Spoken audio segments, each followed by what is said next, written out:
Vamos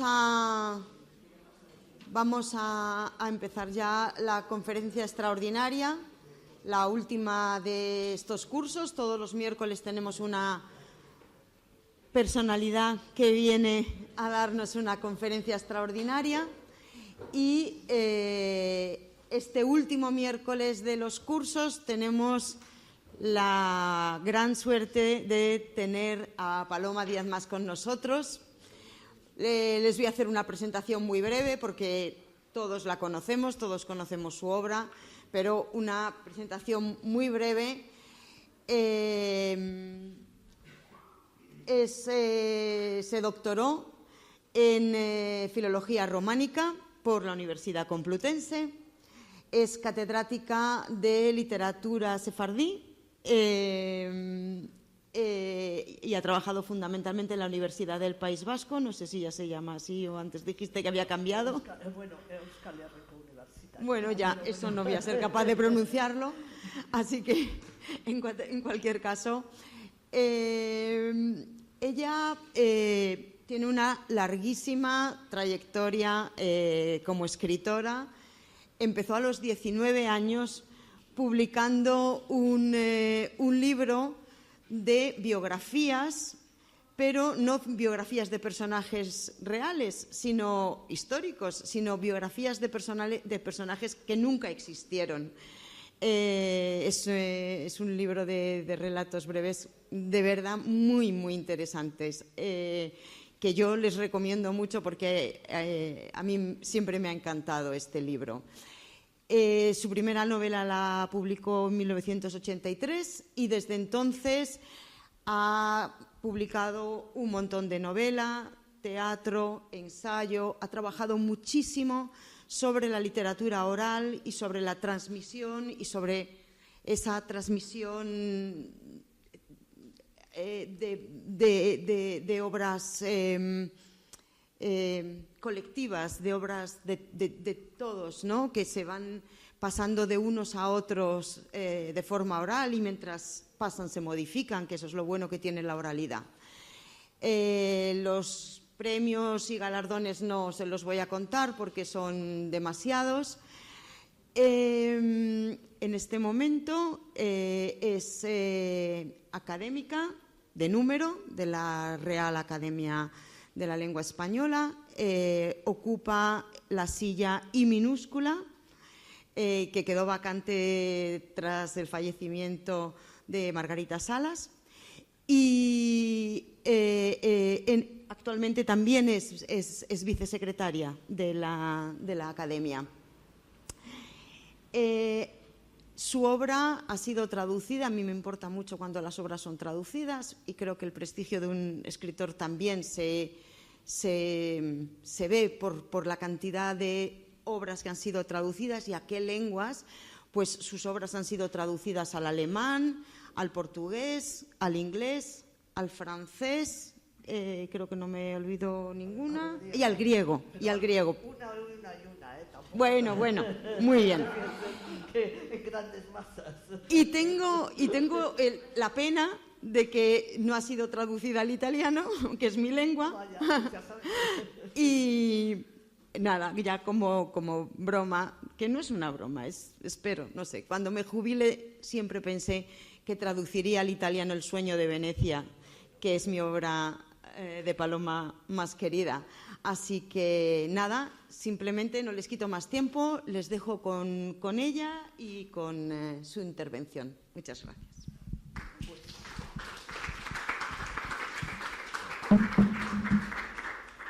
Muchas gracias por la cariñosa presentación y muchas gracias por haberme invitado aquí a estar en este curso de la Complutense y organizado por la Cátedra Planeta. Bueno, cuando Fernando Valls me invitó a participar en un curso sobre Ana María Matute, que iba a tener lugar en estos cursos de verano, lo primero que le dije es que yo no soy especialista en la obra de Ana María Matute, aunque sí que he leído, como muchos de nosotros, varias de sus novelas, no toda su obra. Así que la conferencia solo podía ser producto no de un trabajo de investigación o de estudio, para lo cual no me sentía capaz en ese momento, sino una lectura personal de algunas de sus obras, desde el punto de vista de una lectora cualquiera. Aquí me olvido que he sido profesora, que sobre todo lo que di clase fue de literatura de los siglos de oro y de literatura sefardí, y entonces me pongo en el papel de la lectora que descubrió y redescubre la obra de Ana María Matute.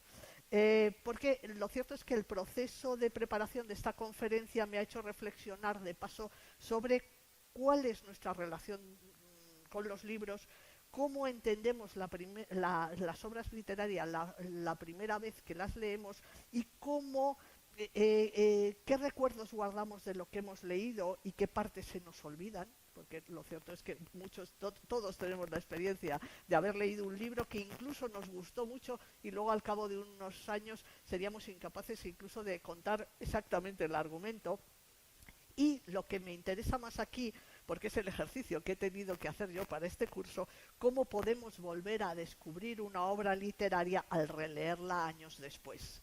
Y esas son las reflexiones que me gustaría compartir con ustedes. Porque lo cierto es que cada lector no es un solo lector, sino una sucesión de lectores en el tiempo. O sea, a lo largo de nuestra vida vamos cambiando, vamos adquiriendo nuevas experiencias, leyendo otros libros, incrementando nuestra cultura o olvidando parte de lo que ya sabíamos, e incluso cambian nuestra forma de hablar, nuestro dominio del lenguaje, nuestra manera de escribir.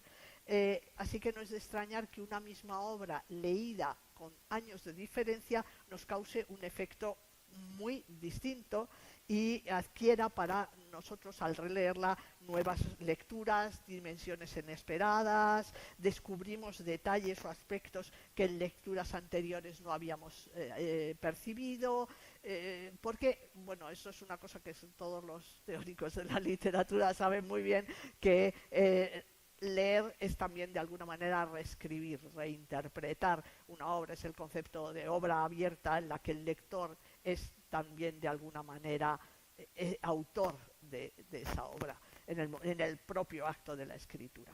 Yo además pertenezco a una generación de gentes que todavía atesoran libros.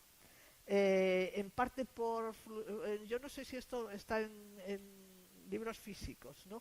Está en trance de cambiar por los nuevos hábitos de lectura y sobre todo por el tamaño de las casas o sea, nosotros empezábamos a formar nuestra biblioteca cuando éramos estudiantes. Ahora yo creo que han cambiado muchas cosas, pero el caso es que yo todavía atesoro libros, en parte por fruición lectora, en parte por motivos profesionales, porque he tenido que comprar muchos libros para mi trabajo como profesora universitaria y investigadora.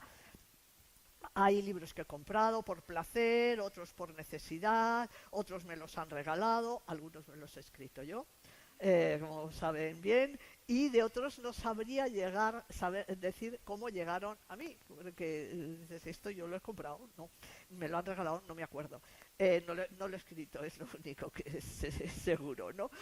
Y hay una cosa con los que atesoramos libros, que es que la mayoría de los libros los leemos una vez, los colocamos en un estante de la librería, esos estantes que progresivamente se van desordenando, y no los volvemos a leer nunca más. Así que tengo en realidad mi casa llena de libros silentes que me hablaron en algún momento, pero que hoy están callados en la estantería, ¿no? Bueno, en varias entrevistas Eduardo Mendoza ha declarado que él, que es gran lector, tira muchos libros después de haberlos leído, y que si quiere volverlos a leer o los toma prestados de una biblioteca o los vuelve a comprar. Y además ha llegado a decir, es que la gente no parece saber que los libros pueden volverse a comprar. Entonces, bueno, lo que pasa es que pocos lectores asiduos tenemos la disciplina espartana de Eduardo Mendoza de desechar libros, nos resistimos a desechar los libros que hemos leído. Y de unos no queremos deshacernos porque nos gustaron, otros porque incluso no los leímos enteros, pero los guardamos porque pensamos que tal vez un día podamos necesitarlos o queramos darles una segunda oportunidad. Por otra parte, como ven, no estoy hablando de Ana María Matute, sino de los libros y nuestra relación con los libros. En los últimos años he experimentado varias veces el desmontaje, el montaje de mi biblioteca, o más bien de mis libros.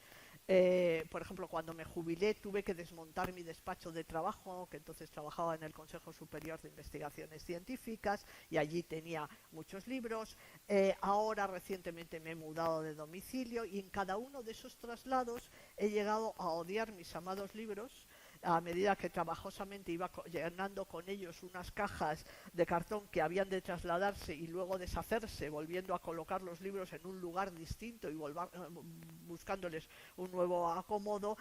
Y de otras cosas de la casa, los muebles, la vajilla, los objetos, la ropa, pueden encargarse los empleados de las mudanzas, pero los libros los tenemos que manipular nosotros, porque solo nosotros sabemos dónde queremos colocarlos. Y es decir, el libro tiene algo de objeto muy personal, ¿no? En todas esas ocasiones he descubierto que tenía libros que no sabía que tenía. Libros que sin duda leí, de los que disfruté, con los que aprendí cosas, libros que hojeé, que empecé a leer y abandoné desanimada, o que estudié concienzudamente y ahora, años después, ni siquiera recordaba que los tenía. Incluso sabía de su existencia en el mundo, pero no sabía de su existencia en mi biblioteca. Y últimamente he cogido gusto a releer libros que hace años que leí y que tenía olvidados, y así los redescubro. En esas relecturas me doy cuenta de hasta qué punto el libro sigue siendo el mismo, pero yo he cambiado. Y compruebo la cantidad de cosas que se me han olvidado, por ejemplo, ponerme las gafas, incluso la cantidad de cosas que no había entendido.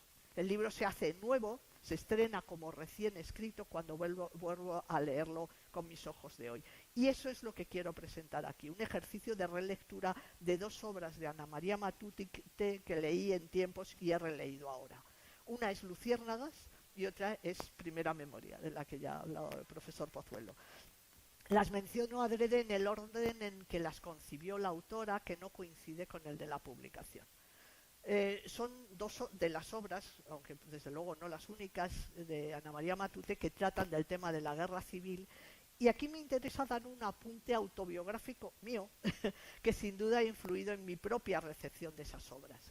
Ana María Matute era exactamente de la misma generación que mi madre. Mi madre nació en 1924 y Ana María Matute en 1925, como bien sabemos este año.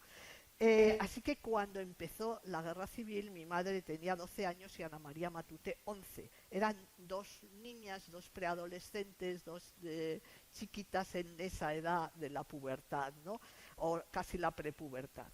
Y cuando esa guerra acabó tenían 15 y 14 años respectivamente. Es decir, es ese proceso del paso a la niñez, de la niñez a la adolescencia que señalaba el profesor Pozuelo, en lo que vivieron mi madre y Ana María Matute y muchas otras personas de su generación en la guerra civil. Es decir, les pilló la guerra civil en un momento clave de su evolución personal.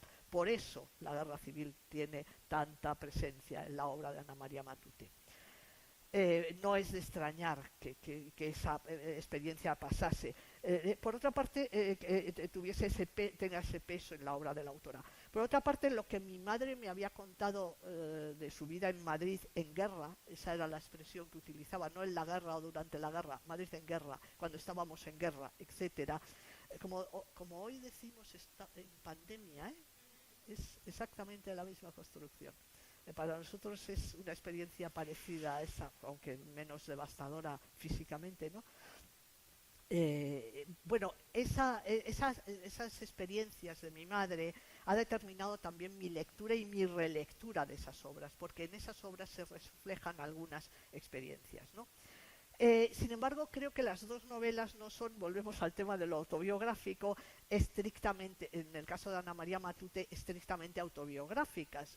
Desde luego está esa experiencia autobiográfica de la guerra y del peso de la guerra en una vida, pero lo que pasa es que los protagonistas son un poquito mayores de lo que ella era durante la guerra. Por ejemplo, en Luciérnaga, y esa pequeña diferencia de edad realmente los convierte en personajes, ¿no? Luciérnagas empieza cuando la protagonista Sol tiene 16 años recién cumplidos, y esos años hacen que sus experiencias vitales sean muy distintas a los que pudo tener Ana María Matute. Y en Primera Memoria la protagonista es un poco más joven, empieza con 14 años y acaba cuando tiene 15, porque eso es lo que abarca la narración, es solo un año, ¿no?, de la guerra. Sus vivencias pueden parecerse un poco más a las de la niña de 11 años, que era Ana María Matute, que las de la protagonista de Luciérnagas, pero en todo caso esas edades, 3 o 4 años, pueden marcar una diferencia radical. Ana María Matute, por tanto, no nos cuentan sus experiencias de una niña en país en guerra, sino que la marca de la guerra le sirve de punto de partida para crear situaciones de las que quizás fue testigo, pero no estrictamente protagonista. Entonces vamos a Luciérnagas.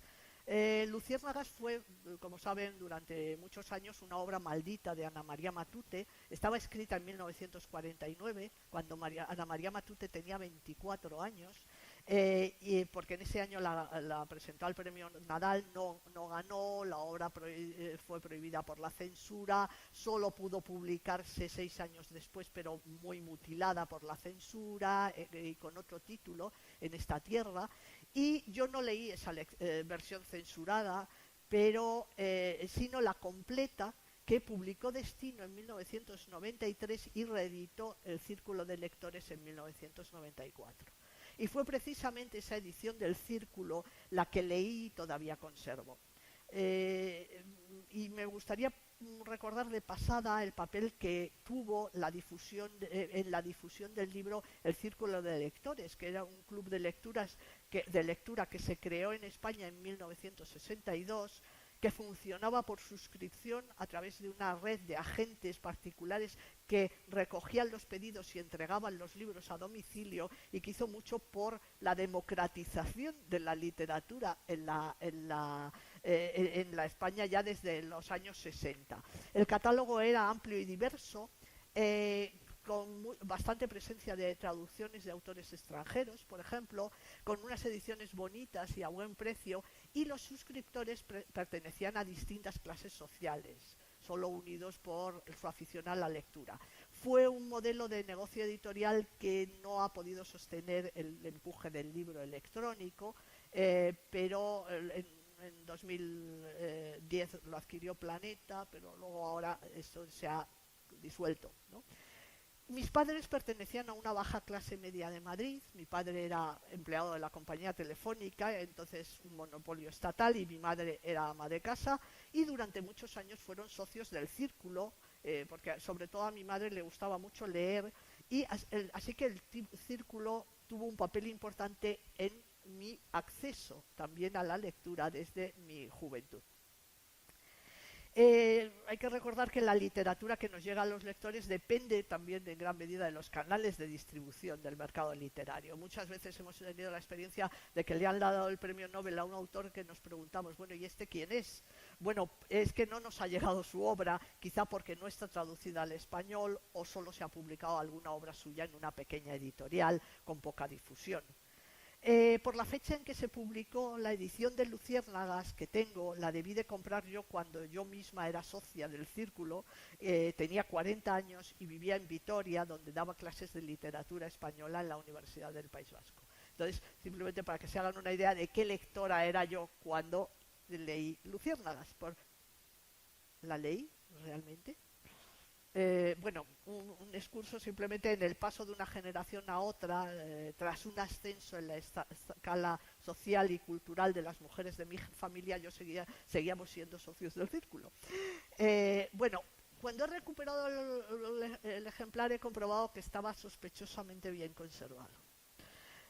Apenas había sido abierto, yo no recordaba mucho de lo leído, salvo que la novela se desarrollaba en una ciudad española que yo recordaba como Madrid y lógicamente era Barcelona durante la Guerra Civil. Recordaba algunas escenas de violencia semejantes a las que me había descrito mi madre de sus experiencias durante la guerra, los bombardeos sobre la población civil, el sonido de las sirenas y la huida al refugio antiaéreo cercano, la escasez de alimentos y el hambre, las colas para conseguir suministros. Mi madre, por ejemplo, recordaba las largas colas para conseguir naranjas de Valencia que llegaban en camiones periódicamente, porque claro, tanto Madrid como Barcelona y Valencia estaban en zona republicana.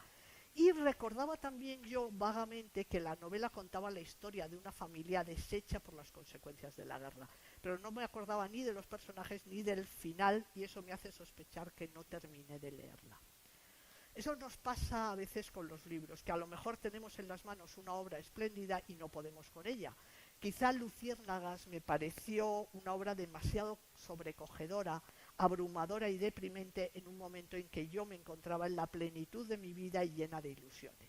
Estaba situada profesionalmente en un trabajo que me gustaba, casada desde hacía pocos años, viviendo en una ciudad pequeña y muy bonita que hubiera sido demasiado tranquila si no se hubiera cernido sobre ella la violencia del terrorismo que me impulsó a abandonar el País Vasco unos años después. Así que no era ese mi momento para leer Luciérnagas, una obra dolorosa y trágica. El momento vital en que nos encontramos influye en nuestra experiencia como lectores. ¿Qué queremos leer? ¿Qué nos interesa? ¿Qué libros nos prenden y de cuáles nos desprendemos, ¿no? He leído la novela ahora y me ha parecido una obra estupenda y he recuperado todo lo que no pude o no supe apreciar entonces, hace más de 30 años. Seguramente soy ahora una lectora más adecuada para ese libro. La obra va encuadernada por una cita, encabezada por una cita de Deuteronomio, de unas palabras que Dios dice a Moisés: verás de frente la tierra que yo daré a los hijos de Israel y no entrarás en ella. Los paratextos, como esa cita, forman parte de las novelas y esa frase solo cobra sentido hacia el final. La ciudad en que se desarrolla no es Madrid, como yo pensaba, sino Barcelona, cosa lógica y esperable, porque esa es la ciudad en la que nació, vivió y murió mucho tiempo, murió mucho tiempo, no, nació, vivió mucho tiempo y murió Ana María Matute. Y tampoco es cierto que cuente la historia de una familia, sino la de 3. Entonces ahí hay también un tema de clases sociales que a mí se me había escapado en mi primera lectura. La primera familia es la que yo más o menos recordaba, que es la familia Roda Oliver, que pertenecen a una burguesía industrial catalana bastante acomodada, pero no excesivamente rica. Está Luis Roda, el padre, que es dueño de unos talleres de fundición, que es asesinado al principio de la guerra. Elena, la madre, que es una mujer convencional, es hermosa y poco inteligente, que cumple su papel de madre y esposa, pero que se encuentra completamente desbordada, incapaz de controlar la situación y a sus hijos tras la muerte del marido, que supone también la entrada en la pobreza. La protagonista, que es Sol, que empieza el primer capítulo, va glosando su ficha de alumna interna en un colegio de monjas. Y entonces y justamente ella acaba el bachillerato justamente en junio de 1936, cuando en julio va a estallar la guerra, ¿no? Y tras el asesinato del padre apoya a su madre, pero acaba uniéndose a su hermano en un momento en que se encuentran accidentalmente, porque el hermano se ha medio ido de casa y tal, y es fundamental que vive una historia de amor con Cristian Borrero, que es el hijo de otra familia. Luego está Eduardo, el hermano, que es también un chico de 14 años que se va prácticamente se va de casa, pero vuelve, etcétera, y se empieza a meter en ambientes como marginales que se dedican a robar comida de los almacenes de suministros, etcétera, y hay otros personajes secundarios. Luego está la familia Borrero, que es una familia de baja clase media empobrecida, porque lo cierto es que es una familia que el padre es profesor de latín, pero viven pobrísimamente en una buhardilla, y los tres hermanos se ven abocados a distintos tipos de marginalidad, ¿no? La madre les abandona, harta ya de parir hijos no deseados y de vivir en ese ambiente de pobreza, y entonces los tres hijos, digamos que gestionan su vida de distintas maneras, ¿no?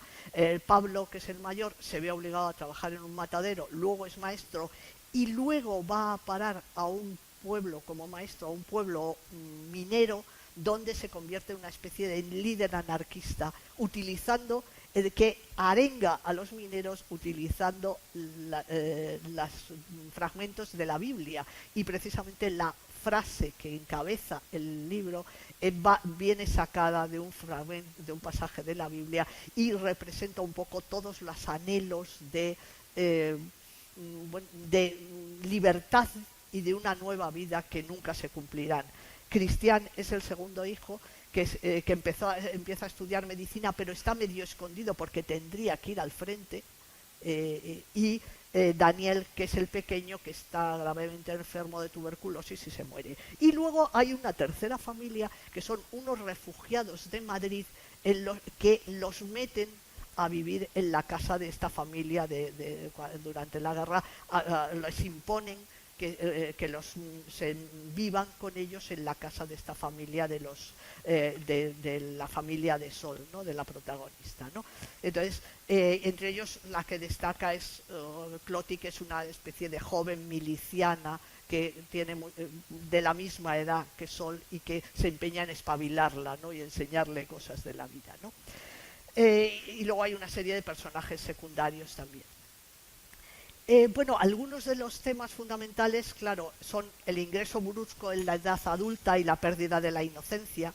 Todos los personajes se ven zarandeados por una realidad que supera su capacidad de reaccionar y los coloca a los que son jóvenes bruscamente en la adultez.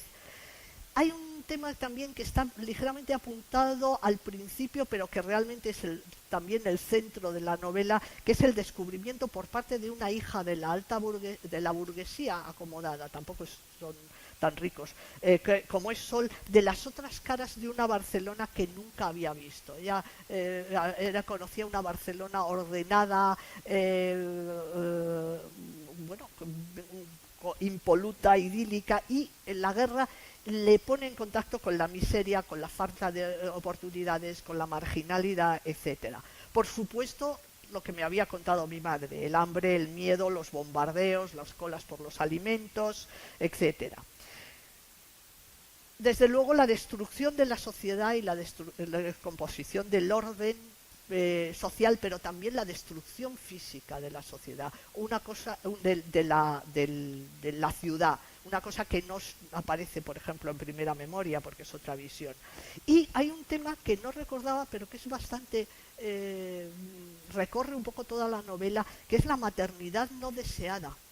Es un tema que está sutilmente, puntea distintos momentos. Por ejemplo, la madre de Sol tiene hijos, la señora burguesa tiene hijos porque es su papel, pero realmente no, cuando se tiene que responsabilizar ella de ellos, no sabe cómo manejarse. La madre de los Borrero, la otra familia esta de clase media empobrecida, tiene 3 hijos por una especie de inercia. Pese a que la familia no tiene para mantenerlas, está amargada por su maternidad y por las obligaciones impuestas. Cloti, la chica esta refugiada de Madrid, se queda embarazada y no sabemos muy bien qué fue de su embarazo, pero suponemos que abortó. La cuñada de Cloti, que también es una de las refugiadas, ha tenido varios hijos sin desearlos y no se ocupa de ellos, no los educa, pero les pega.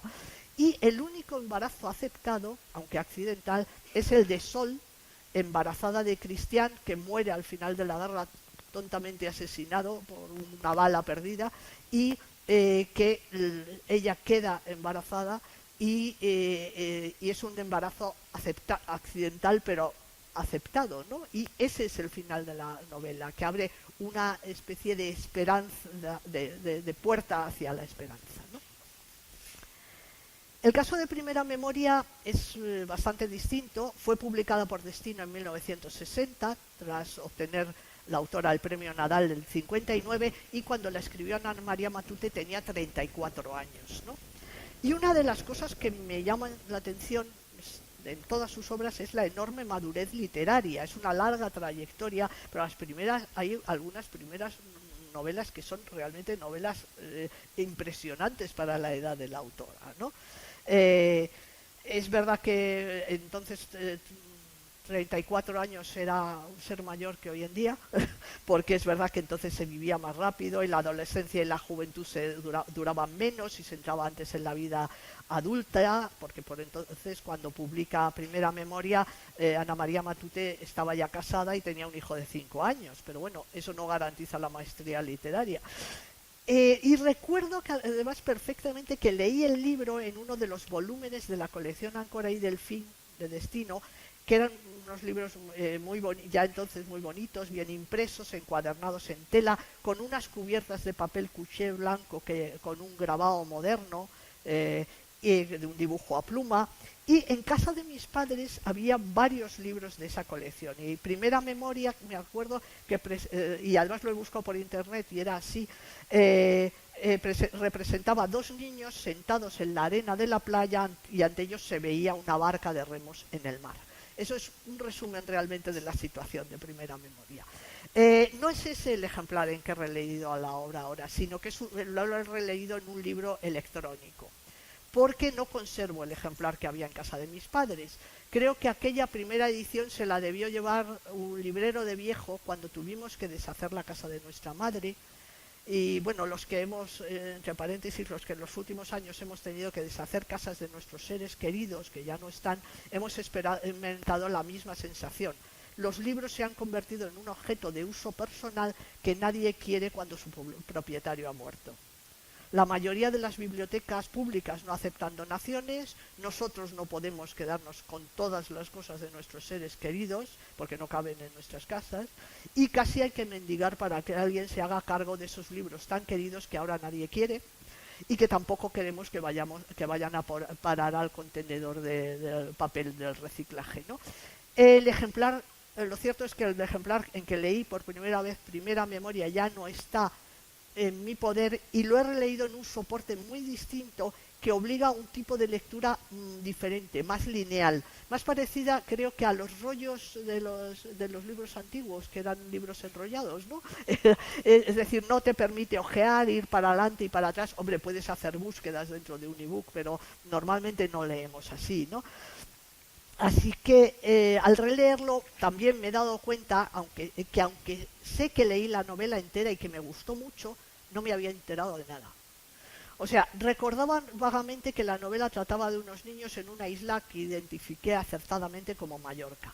También recordaba que se desarrollaba durante la Guerra Civil, aunque esa Guerra Civil quedaba un tanto desdibujada y lejana. Y es así porque Mallorca quedó desde el principio en la llamada zona nacional y no hubo combates, aunque sí que hubo unas represalias que aparecen en algunos momentos de Primera Memoria.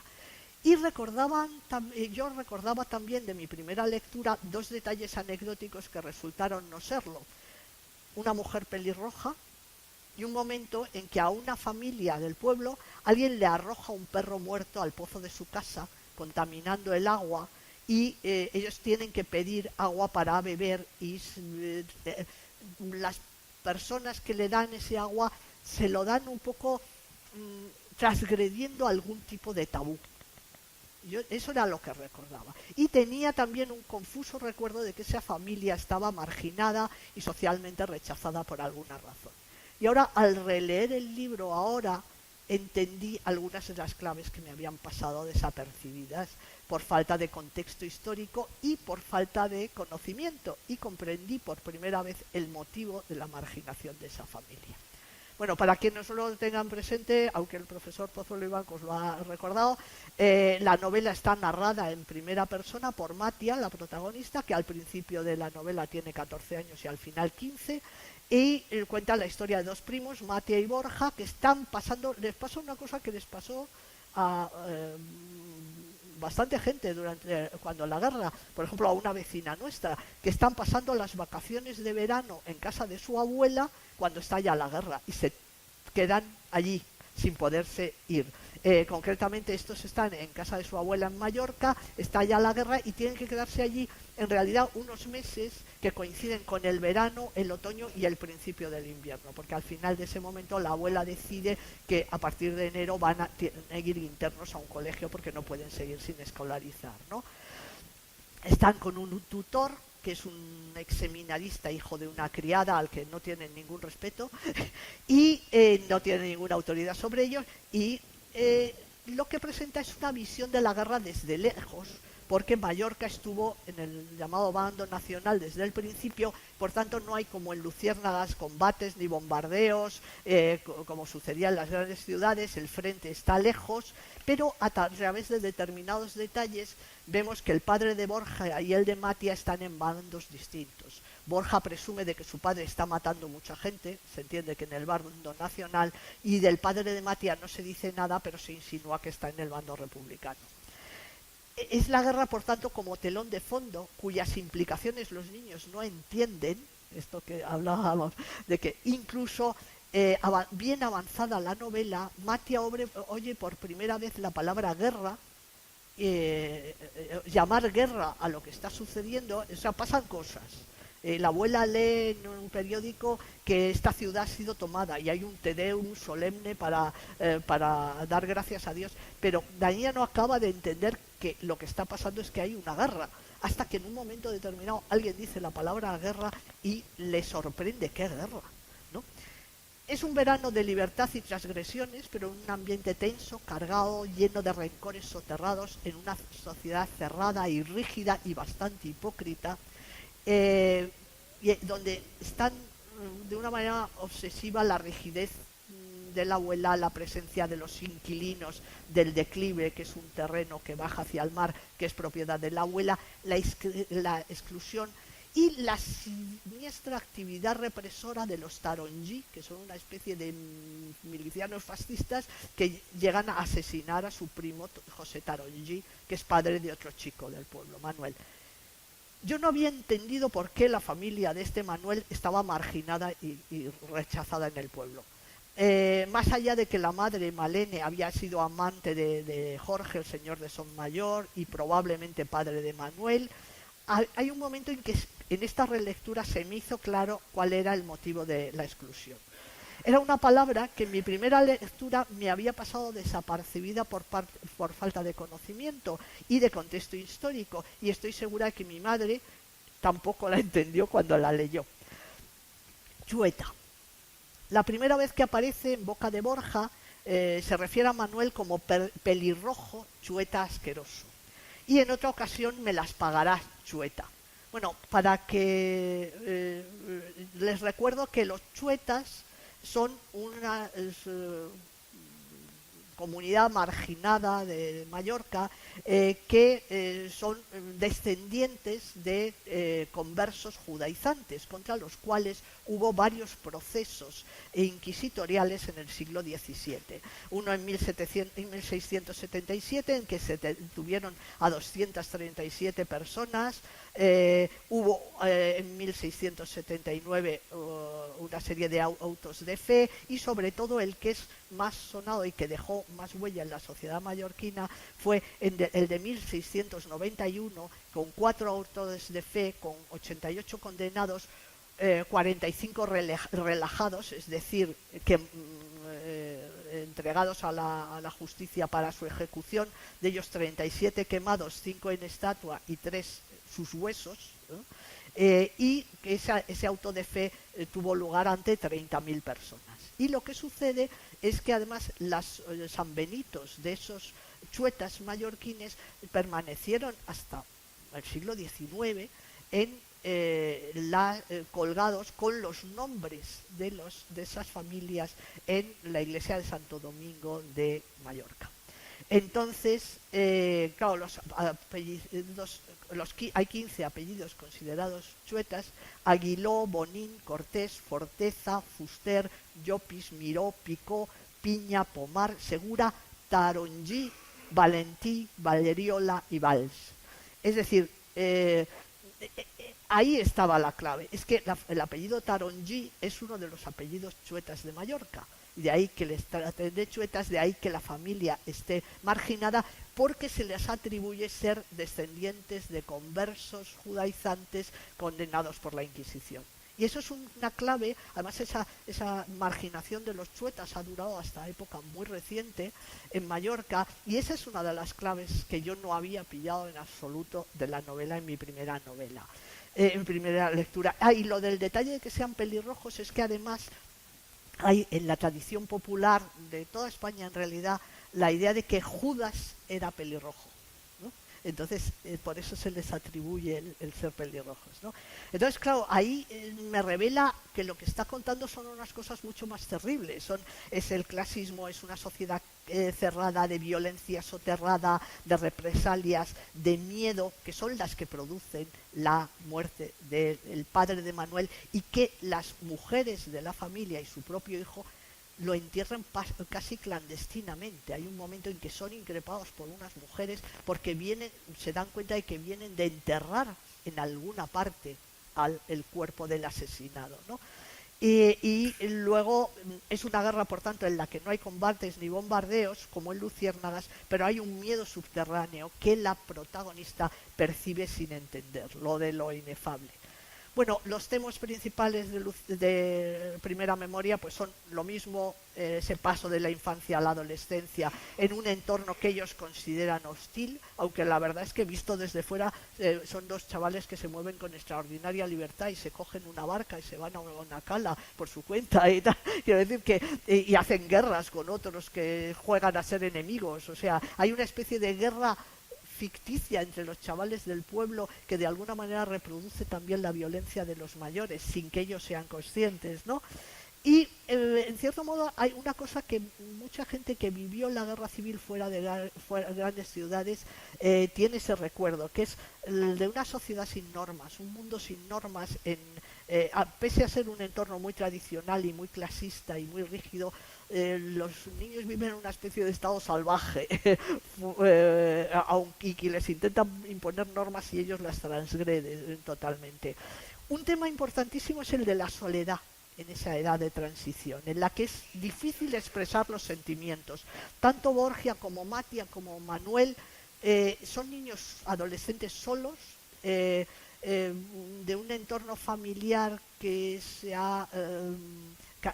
está casi ausente, en parte porque Matia es huérfana de madre y el padre se ha desentendido bastante de ella, y la madre de Borja, que está por allí, está en las nubes y el padre está ausente, etcétera, y al padre putativo, porque en realidad no es su padre, lo asesinan casi en su presencia, de Manuel lo asesinan casi en su presencia. Es decir, son niños que en algunos momentos incluso expresamente se alude a su soledad, a que estamos solos, ¿no?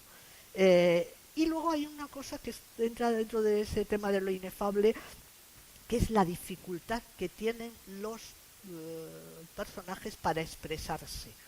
No encontrar las palabras ni para decir lo que quieren, ni para analizar sus propios sentimientos. Y eso está muy bien reflejado en la novela, ¿no? La cantidad de veces que Matia no encuentra las palabras y se refugia en el silencio. A veces en el silencio cómplice con Manuel o con Borja, ¿no? Es decir, son en varias ocasiones simplemente están juntos, tumbados en el suelo y guardando silencios, porque querrían decirse cosas pero no saben cómo. Es esa falta de dominio del lenguaje, ¿no? Y luego me gustó muchísimo el retrato de los personajes, ¿no? El retrato de Borja es genial porque es el típico niño asesinable que es una persona tóxica desde la niñez, hipócrita, manipulador, y además que no es nada chistoso porque al final acaba produciendo un embrollo que le monta, una trampa que le monta a Manuel, al que tiene mucha manía, acaba provocando que el chaval acabe siendo enviado a un reformatorio, dejando a su madre y a sus hermanos tirados, ¿no? Es decir, luego la protagonista logra, Ana María Matute, transmitirnos cómo, pese a todo lo que está pasando y lo que está viendo, mantiene la inocencia hasta que al final el paso brusco a la edad adulta y el descubrimiento del mal, por ejemplo, es la perdición de Manuel precisamente por la calumnia de Borja, que le acusa de haber robado y se monta incluso pruebas falsas, etcétera, ¿no? El Manuel también es un niño hombre, digamos, un niño prematuramente madurado, cuya característica principal es que no habla, prácticamente. Es decir, no es incapaz de defenderse, es incapaz de, por pura bondad, y es incapaz también de expresarse. Ahí está el problema de la falta de lenguaje, ¿no? Y luego hay un personaje que a mí me he redescubierto también, tenía un vago recuerdo, que es el de la abuela, doña Práxedes, que está pintada con tintes muy negativos a través de la mirada de sus nietos, que la odian. Y que la presentan, pues hombre, es una mujer rígida, clasista, exigente, nada simpática, muy facha, etcétera, pero que hacia el final de la novela Ana María Matute consigue abrirnos unos pequeños espacios en que vemos que tienen momentos de bondad, como cuando dices que es con esto, lo comenta con otra persona, que con estos niños hay que ser un poco condescendientes porque la guerra les ha pillado en muy mal momento, o cuando demuestra que conoce y disculpa el amor adúltero de su hija, la tía Emilia, la madre de Borja. De cara al exterior muestra una rigidez clasista y soberbia, es una matriarca, pero en algunos momentos se entreven gestos de piedad, ¿eh? Entonces es un personaje muy bien matizado, porque lo vemos, cuando lo vemos a través de la mirada de sus nietos, lo vemos como un personaje horrible, y cuando lo miramos nosotros mismos vemos muchos más matices en esos personajes. Entonces, bueno, como conclusión, a mí me han parecido dos novelas espléndidas en las que Ana María Matute trata un tema recurrente en su narrativa, que es la guerra civil y cómo esa guerra destruye la infancia y la inocencia, pero creo que el haber leído las mismas novelas en dos momentos me ha hecho verlas de dos maneras muy diferentes. Y bueno, es simplemente esa la reflexión que quiero proponer, cómo cuando nosotros cambiamos, los libros cambian para nosotros, simplemente.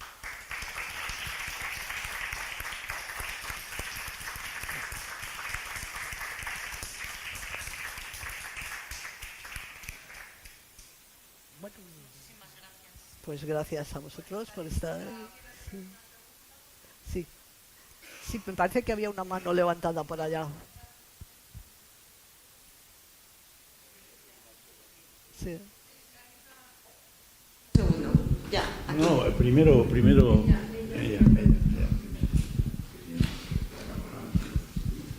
¿Quién? ¿Usted? Hola, profesora. Lo que me preguntaba en relación a esta generación de mujeres escritoras, que son, como sabemos, Ana María Matute, Laforet, Aldecoa también, y por supuesto Carmen Martín Gaite. Entonces, en estas novelas yo creo que es muy llamativo el papel de las madres o el no papel. Entonces, por supuesto, sabemos que al ser las primeras, realmente la primera generación de escritoras españolas, es natural que den protagonismo a figuras que no son tratadas por los escritores masculinos con la misma importancia. Pero al mismo tiempo es obvio que ellas no están ligadas a los movimientos feministas que luego empezarán a aparecer, son anteriores a eso. Sin embargo, yo me pregunto si en la guerra, al desaparecer los varones, es decir, que si hay un motivo no solo de que ellas sean mujeres y por lo tanto les interesen las vidas de las mujeres, que ya es bastante, sino al desaparecer los varones del escenario familiar, de repente recae un mucho mayor protagonismo sobre las figuras antes más atenuadas por precisamente la presencia de los hombres, que son las abuelas y las madres, que en general salen todas bastante mal paradas, por cierto, ¿no? Sí, es que realmente en estas dos novelas y en otras de Ana María Matute, las madres o son personas débiles o desdibujadas. O sea, por ejemplo, la madre de Matías nunca sabemos exactamente qué pasó, pero parece ser que los padres se separaron, que la madre murió, etcétera. No queda también todo tan confuso para nosotros lectores como para la niña. La madre de Borja está en su mundo, o sea, es una mujer que vemos que arrastra algún sufrimiento que luego al final descubrimos que es que ha tenido un amor adúltero y conserva las cartas de su amante, que encima parece ser que es el padre verdadero de Manuel, en fin. Luego en Luciérnagas hay un momento en que la Sol, no dice ella, porque la novela no es en primera persona, pero se dice que Sol se daba cuenta de que en realidad su madre era muy guapa y tal, pero no muy inteligente. Es decir, es una visión, y de hecho es una mujer que en el momento que se ve sin la autoridad del marido, los hijos se le desmandan, o sea, no es capaz de sostener. Se sostiene ella gracias en principio a la iniciativa de su hija y de una criada vieja que se queda con ellas, y luego ya entonces en efecto es una, o sea, realmente no parece que sea una figura, en el caso de Ana María Matute, ni mucho menos una figura modélica, ¿no? Lo que sí que creo que influye de alguna manera para que, vamos a ver, son mujeres que eran muy jóvenes, pero de alguna manera todavía alcanzaron a vivir los años 30, ¿no? Y quizá a través de sus madres o de otras figuras femeninas de su entorno, de alguna manera todos esos movimientos. Sí que existía el feminismo, claro, pero lo que pasa es que con la dictadura ya aquello desapareció, pero sí que hubo movimientos feministas bastante activos en los años 30. Sí que fue el momento en que empezaron a ir muy pocas mujeres a la universidad, pero en cuanto al porcentaje, empezó a haber una cierta apertura de la integración de las mujeres a actividades de la vida pública, etcétera. Eso fue bastante circuitado por toda la dictadura franquista, pero estas mujeres todavía lo alcanzaron a ver en algunas figuras que yo creo que sí que dejaron una huella y que les impulsaron a ellas a ser mucho más asertivas, a tener unas aspiraciones o unos anhelos intelectuales, etcétera. Es decir, son una minoría de mujeres, pero son unas mujeres que empiezan a escribir en la posguerra, pero de alguna manera recogen subterráneamente una serie de elementos de movimientos de mujeres de los años 30, aunque ellas, que quizá ellas no llegaron a conocer, pero que tuvieron contacto con mujeres que sí que los habían vivido siendo adultas. Es la explicación que se me ocurre, ¿no?, de que haya esos movimientos, esas figuras femeninas tan relevantes en la posguerra, que son grandes escritoras que están muy metidas en esa vida intelectual, que por supuesto todas tienen problemas con la censura para publicar sus obras, pero que de alguna manera es un poco la continuidad de esos movimientos intelectuales femeninos de la preguerra, ¿no? Que es la explicación que se me ocurre. No sé. Yo quería plantear que, estando completamente de acuerdo con esto, y precisamente enfatizando el momento en el cual el premio Nadal, es que están bastante cerca, Laforet, que es la primera que lo gana, Carmen Martín Gaite, entre Visillos, y Ana María Matute, Primera Memoria. O sea, son tres novelas en las cuales el mundo femenino es protagonista y está establecido por tres mujeres que además las tres en cierta medida imponen un cambio de rumbo con relación al horizonte del realismo. Quiero decir, si nos fijamos en el premio Nadal de Ferlosio anterior al de Carmiña, o sea, es esto que era en cierta medida un manifiesto del llamado realismo, del objetivismo, del jarama, en esto. Pero sin embargo, ellas se asocian básicamente a un mundo no narrado de subjetividad. Y ese elemento habría que añadir a Mercè Rodoreda con La Plaza del Diamante. La Plaza del Diamante también es una novela que podíamos asociar a estas tres, ¿no? En el cual, en todas ellas, hay la emergencia de un modo de narrar subjetivista, en cierta medida establecido sobre una perspectiva diferente a la del realismo, que supuso un cambio tremendo en la construcción de la propia novela española, vamos, históricamente y estilísticamente. Y eso, o sea, no hay que ser feminista para necesariamente, pero sí que hay que valorar históricamente ese elemento que fue fundamental. Hay una cosa que es muy interesante, que es que estas novelas se dieron a conocer y se publicaron gracias a haber obtenido premios. Y los jurados de esos premios eran todos hombres en ese momento. No creo que hubiera ningún... Es decir, hubo en ese momento, en ámbitos intelectuales y editoriales españoles, una serie de hombres que apostaron por ese tipo de narrativa. Es decir, que es una cosa que a veces se nos olvida, ¿no? Pero realmente su lanzamiento fue a través de premios literarios patrocinados por editoriales, por una editorial en este caso. Y que además han quedado.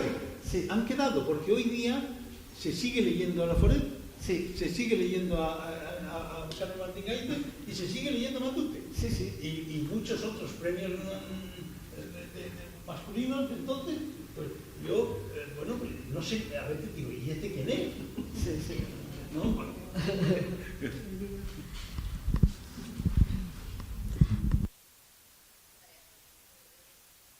No hace falta ni micro. Es una cosita muy breve con respecto a lo que tú has preguntado. De las figuras femeninas, porque los hombres se habían ido a la guerra y solo quedaban las abuelas y todo esto. Que bueno, yo como tenía que participar en este curso me he visto bastantes entrevistas a Ana María Matute, y en una de ellas, en una charla con Maripaz Ortuño, que es una especialista en su obra, viene mañana. Bueno, el caso es que decía que en realidad la figura de las mujeres madres o abuelas estaba opacada o hacían el rol de madrastras, porque no le interesaba a Ana María Matute esas figuras. Realmente le interesaban los niños y los preadolescentes o adolescentes en ese tránsito, y que estuvieran desamparados. O sea, que no tuvieran amparo de madres, o por eso la mayor parte de las madres o no están, o son madres en segundo plano, o son directamente madrastras, porque no le interesaba a ella, porque lo que le interesaba era ese momento de libertad de los niños y de los adolescentes, que pueden estar casi salvajes en circunstancias muy difíciles, y no podría haberlo explorado si hubiese habido una figura materna fuerte. Sí, yo ahí ya no te sé decir, es que pero... Si hacemos un pequeño estudio de las más importantes y vemos el papel de las madres, veremos que están ausentes, y me parece una cosa muy sintomática. Sí, yo lo único que te digo es lo que decía Ortuño y la propia Ana María Matute. Sí, lo entiendo, pero a mí lo que me interesa es la cuestión generacional. Me interesa que está ausente en nada, que está ausente en Carmen Martín y en Trevisillos, por ejemplo, que son hijas huérfanas de madres. Es que eso es lo interesante. Sí, efectivamente. Es que ahí hay un elemento, yo es que creo que hay un elemento fundamental para la construcción de la idea de los silencios y del mundo interior no expresado. Y ese es un elemento de percepción fundamentalmente femenina, porque el mundo femenino tenía mucho más difícil de acceso a la construcción de la voz. Entonces, claro, fue la literatura, y curiosamente, y además, por lo menos ahí ha habido justicia histórica, porque realmente, como he dicho, son las más leídas. Pero pues claro, pero que fue un acierto, que uno se hace una reconstrucción de los premios, entonces uno ve y dice, bueno, sí, ha quedado el jarama, pero casi tiene menos presencia fuera ya de la institución docente, que se enseña el jarama, se enseña como honesto, pero se lee menos, o se elige leer menos que Laforet, por ejemplo, que nada. O sea, quiero decir, si uno los compara, estas escritoras son ahora leídas porque son elegidas por lectores. Y eso marca mucho, quiero decir que es fundamental. Forman parte del canon, ese canon que casi está desapareciendo por los planes de estudio en los cuales no se estudia el canon. Pero no el histórico literario siempre, porque les ha costado entrar, les ha costado entrar. Siempre estuvieron en el canon. Matute y Carmen Martín-Gaite estuvieron siempre como figuras principales. Carmen Laforet creo que le costó más porque la crítica tuvo muy buena crítica, eso lo conozco bien porque lo he estudiado. Por ejemplo, los exilados republicanos se quedaron fascinados. Juan Ramón Jiménez le manda una carta, Semprún hace una reseña de nada, pero no era una novela que se apreciaba tanto como la apreciamos hoy. Y después, el resto de la obra de Carmen Laforet, en mi modesta opinión, ya no está a la altura. Yo creo que tiene menos interés. Pero bueno, lo que quería decir, a propósito de lo que dice esta señora, es que hay unas claves biográficas, yo creo, que a lo mejor explican esas carencias que usted nota, ¿no? En el caso de Carmen Laforet, su madre muere muy pronto, su padre se casa en segundas nupcias y esta madrastra, en fin, se lleva muy mal con ella. Y una de las razones por las que Carmen va a estudiar a Barcelona, a casa de su familia, es para alejarse de la nueva mujer del padre, con la que ya no vuelve a tener prácticamente, incluso dejando un primer amor que tuvo Ricardo Lezcano, que era un escritor y periodista muy interesante, pero la situación familiar era insoportable. Yo creo que eso en parte puede explicar, no solo, ¿no? Esta ausencia de la madre y dijéramos y el maltrato con la madrastra, ¿no? Y en el caso de Carmen Martín-Gaite es el contrario, porque la madre de Carmen Martín-Gaite es un personaje fundamental en su vida. Ahora en la biografía de José Teruel, que José María ha citado antes y que me parece efectivamente espléndida, como le ha dicho, se explica muy bien cuál era la relación con la madre, que era la gran lectora de la familia. El padre también era un hombre intelectualmente dotado y que apoyó siempre la carrera de Carmen Martín-Gaite, pero la madre fue muy importante. En cambio, curiosamente, a Ferlosio no le gustó nada Entrevisillo y incluso eso le hizo dudar a Carmen Martín-Gaite de seguir como escritora y no volvió nunca a dejarlo que leyera nada antes de que se publicara, precisamente porque pensó que le perjudicaba la lectura que hacía Ferlosio. Claro, Ferlosio era otro tipo de escritor. Bueno, y una cosa más para Paloma. Bueno, yo voy a hablar mañana de Luciérnagas. Bueno, a mí me ha encantado tu conferencia. Demuestra una vez más que no hay que invitar solo a los especialistas, sino que hay que invitar también a buenos lectores. Exactamente, a lectores. Y claro, el problema muy brevemente, porque no quiero anticipar lo que voy a decir mañana, el problema de Luciérnagas es que hay 3 versiones distintas, totalmente distintas, a pesar de que la Ana María repitió que eran todos iguales y que en realidad ella recoge una versión y la pule un poquito. No, son radicalmente distintas las 3 versiones. Una no se ha publicado nunca, pero está en los archivos de la censura en Alcalá, que es la primera versión. La segunda es En esta tierra, que hay bastantes variaciones, y la tercera es la que se publica, y sobre todo el final, que es espectacular. Las 2 primeras versiones no tienen nada que ver absolutamente. En la primera versión no muere el Cristian, ¿sí? Y sino que son felices y tienen un futuro, digamos, prometedor en el franquismo. O sea que la cosa es muy complicada, tiene mucha amiga. Interesante, sí.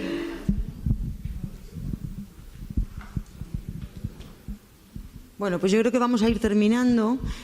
Yo, me van a perdonar, pero claro, aquí cada uno le tira el alma a lo que conoce, pero es que todo lo que estaban diciendo, yo les voy a dar una visión mínima de lo que pasa en Italia en el mismo momento, y es que todo lo que han estado diciendo se aplica exactamente a la figura de Moravia y de Elsa Morante, ¿no? Que son una pareja muy análoga.